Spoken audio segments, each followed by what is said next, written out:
La palabra reurbanizar viene en realidad de una observación que nos hicieron los curas villeros en una oportunidad.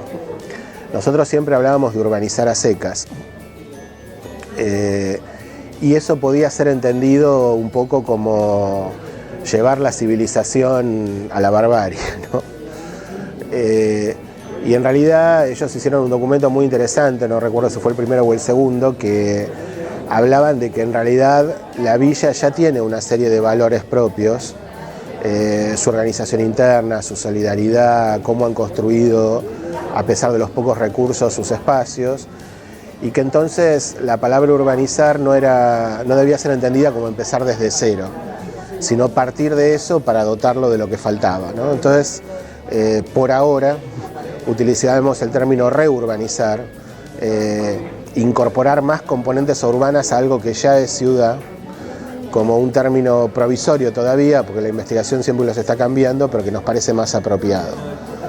Es interesante también porque entender que el hábitat de los sectores populares no es una anomalía en la ciudad ni un estadio de desarrollo que en un futuro ya asignado se va a reconvertir, sino muy por el contrario es como una parte sistémica, digamos. Así como la economía necesita de la informalidad y de una fuerza de trabajo, esos sectores populares requieren de un espacio de habitación dentro de la ciudad. No son un fenómeno no urbano, son propia consecuencia del contexto sociopolítico, digamos.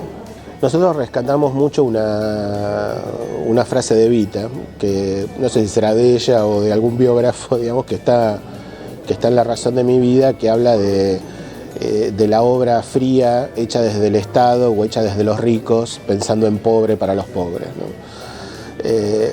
En ese sentido hay una serie de adjetivos que si bien sirven para visibilizar la temática, entonces uno dice vivienda social o vivienda subsidiada, si habla de su modo de gestión, etc. Yo creo que hoy están siendo también una barrera para terminar de entender a qué debe dirigirse un proyecto. Creo que tenemos que hacer vivienda a secas y ciudad a secas, no con adjetivos que lo diferencien de. Y no es solo un juego de palabras, ¿no? Cuando se habla de vivienda social, siempre uno irremediablemente remite a una vivienda más chica, hecha con escasez de recursos, donde hay que ahorrar con los materiales, que tienen que ser todas iguales, porque eso es garantía de igualdad de oportunidades. Y en realidad tiene que juntar las mismas características que tiene cualquier otra vivienda, digamos. Quizá el concepto de vivienda digna se aproxime un poco a eso, digamos, ¿no? Pero ¿qué vivienda no es social? ¿Qué vivienda hay por fuera de la sociedad? Creo que, insisto, no es solo un tema de lenguaje, sino que es un tema de cambiar la manera de encarar el problema, ¿no? Siempre en nuestros proyectos por la temática hay una interacción con otras disciplinas, con otros saberes, digamos. Obviamente con las ciencias sociales, con el derecho, con la economía, pero hay algo distintivo de lo proyectual que vuelve a ser esta cuestión de su propia definición como transformación futura, digamos. En general, lo que me dan las otras ramas del saber son materiales de lo existente.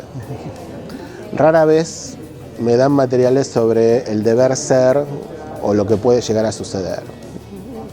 Esta cuestión de laburar en prospectiva es propio del proyecto. En periodos donde que quizá lamentablemente se vuelvan más constantes, donde el Estado no asuma un rol arbitral en la sociedad, sino que se ponga claramente de un lado a gerenciar el sistema, digamos. El Estado ha renunciado en este caso a su capacidad de proyecto y se pone en un lugar no de árbitro compensador, sino de defensor de un statu quo, ¿no? Entonces ahí es donde el proyecto puede recordar esta vocación de futuro, digamos, o venir a construir ese saber que no existe. Es una referencia medio inevitable, digamos, pero hablamos de lo que conocemos. mientras el Estado pensó que no tenía que haber un proyecto de urbanización para las villas, bueno, la academia estuvo pensando que las villas eran posibles de ser reurbanizadas. Quizá en algún momento esas dos cosas confluyan.